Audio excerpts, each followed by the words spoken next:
ચાલો આપણે એક એવી સફર પર જઈએ જે આપણને ચુલ્લા પ્રાથમિક શાળાના નાના વિદ્યાર્થીઓની નજરથી કચ્છ બતાવશે. આ આખી સફર ફક્ત 3 દિવસની. કદાચ લાગે કે સમય ઓછો છે, પણ ના, દરેક પળ, દરેક ક્ષણ કંઈક નવું શીખવા અને યાદગાર અનુભવો છે એવી રીતે ભરેલી હતી કે આ 3 દિવસ હંમેશા માટે યાદ રહી જશે. ટૂંકમાં કહીએ તો આ એક એવી સફર હતી જે ક્યારે ભૂલી ના શકાય. તો ચાલો આપણે પણ એમની સાથે આ સફરની શરૂઆત કરીએ. પહેલા દિવસથી. પહેલા દિવસનું લિસ્ટ. શાહી ભુજથી શરૂઆત, પછી પેલી રહસ્યમય ચુંબકીય ટેકરી, એના પછી વિશ્વ પ્રસિદ્ધ સફેદ રણ અને છેલ્લે રાત્રિ રોકાણ માતાના મઢમાં. એકદમ પેક્ડ દિવસ હતો. ચલો જોઈએ કેવો રહ્યો. સવારમાં જ એ લોકો પહોંચી ગયા ભુજના ઐતિહાસિક વારસાને જોવા. ત્યાં એમણે જોયો પ્રાગ મહેલ અને આઈના મહેલ. એ મહેલોની ભવ્યતા, એ અરીસા કામ, વાહ! ત્યાં રાખેલી જૂની પુરાણી વસ્તુઓ જોઈને તો જાણે કચ્છનો આખો રાજવી ઇતિહાસ આંખ સામે જીવંત થઈ ગયો. કાળા ડુંગરનો. અને અહીં તો એકદમ જાદુ જેવો અનુભવ થયો.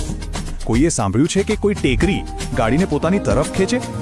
બાળકોએ તો પોતાની નજરે જોયું કે ગાડીઓ ઢાળ પર નીચે જવાને બદલે ઉપર તરફ જઈ રહી હતી. વિજ્ઞાનનો આ કરિશ્મા જોઈને બધા દંગ રહી ગયા. દિવસનો અંત થયો કચ્છની શાન એવા સફેદ રણમાં. ધોરડોમાં સૂરજ ડૂબી રહ્યો હતો અને દૂર દૂર સુધી ફેલાયેલી સફેદ મીઠાની ચાદર જાણે સોનાથી રંગાઈ ગઈ હોય. શું નજારો હશે! આ બધી યાદોને કેમેરામાં કેદ કરીને બધા રાત રોકાવા માટે માતાના મઢ જવા નીકળ્યા. તે કરીને નામ હતો. ચાલો જોઈએ આ દિવસે શું ખાસ હતું. ઓકે, તો બીજા દિવસના પ્લાનમાં હતું માતાનો મઢ, કોટેશ્વર મંદિર, નારાયણ સરોવર, પછી અંબેધામ અને છેલ્લે માંડવી.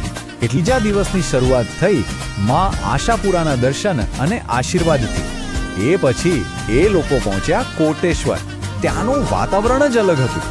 એક બાજુ મંદિરની શાંતિ અને બીજી બાજુ અરબી સમુદ્રની લહેરોનો અવાજ.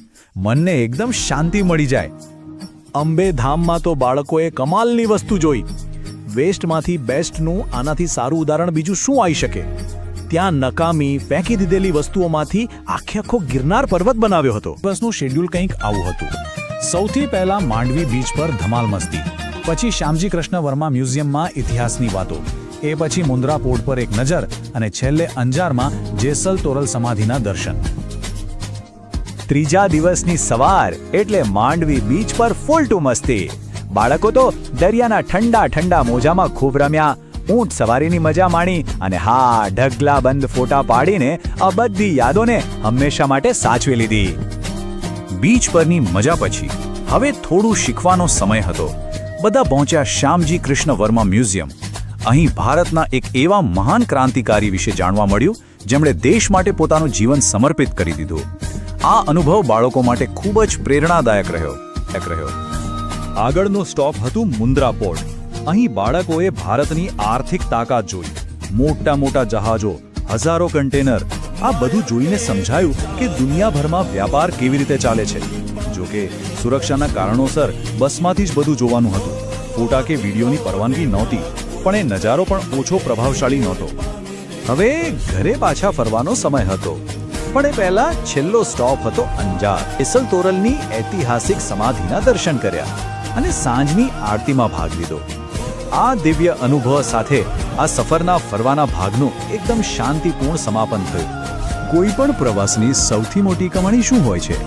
એ યાદો જે સાથે બને છે. પાછા ફરતી વખતે બસમાં જે ગીતો ગવાયા, જે ડાન્સ થયો, જે હસી મજાક થઈ, એ બતાવે છે કે આ 3 દિવસોએ બાળકો વચ્ચે એક મજબૂત દોસ્તી બનાવી દીધી હતી. શીખવા મળ્યું, મંદિરોમાં આપણી સંસ્કૃતિ વિશે જાણ્યું, મહેલો અને મ્યુઝિયમમાં ઇતિહાસને સમજ્યો, રણ અને દરિયા જેવી કુદરતી અજાયબીઓ જોઈને આશ્ચર્યચકિત થયા અને સૌથી અગત્યનું